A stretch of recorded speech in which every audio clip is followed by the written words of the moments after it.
മറ്റു വാർത്തകളിലേക്ക്. ദില്ലി മദ്യനയ അഴിമതി കേസിൽ BRS നേതാവ് കെ കവിതയ്ക്ക് തിരിച്ചടി. കവിതയുടെ ഇടക്കാല ജാമ്യാപേക്ഷ ദില്ലി റൌസ് അവന്യൂ കോടതി തള്ളി. ശരത് കെ ശശി വിശദാംശങ്ങളുമായി. വീണ്ടും കവിതയുടെ ജാമ്യാപേക്ഷ തള്ളിയിരിക്കുന്നു. വിശദാംശങ്ങൾ.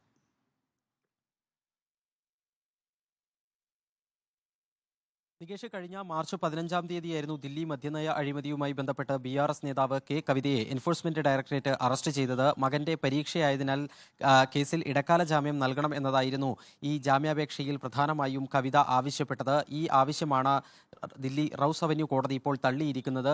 ജാമ്യം അനുവദിക്കാനാകില്ല എന്ന് പ്രത്യേക കോടതി ജഡ്ജി കാവേരി ബവേജ ഉത്തരവിൽ വ്യക്തമാക്കി. എൻഫോഴ്സ്മെന്റ് ഡയറക്ടറേറ്റ് ഈ ഇടക്കാല ജാമ്യാപേക്ഷയെ എതിർത്തിരുന്നു.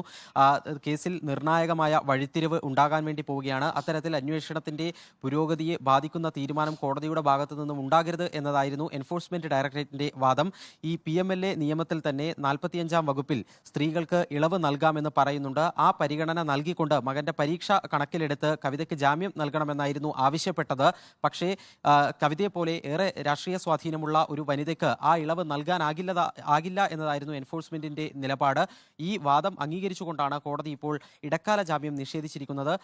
സ്ഥിരം ജാമ്യത്തിന് വേണ്ടി കവിത ശരത് കെ ശശിയാണ് വിശദാംശങ്ങൾ നൽകുന്നത്. BRS നേതാവ് കെ കവിതയ്ക്ക് ജാമ്യമില്ല. കവിതയുടെ ഇടക്കാല ജാമ്യാപേക്ഷ ദില്ലി റൌസ് അവന്യൂ കോടതി തള്ളിയതായി ശരത് കെ ശശി റിപ്പോർട്ട് ചെയ്തു.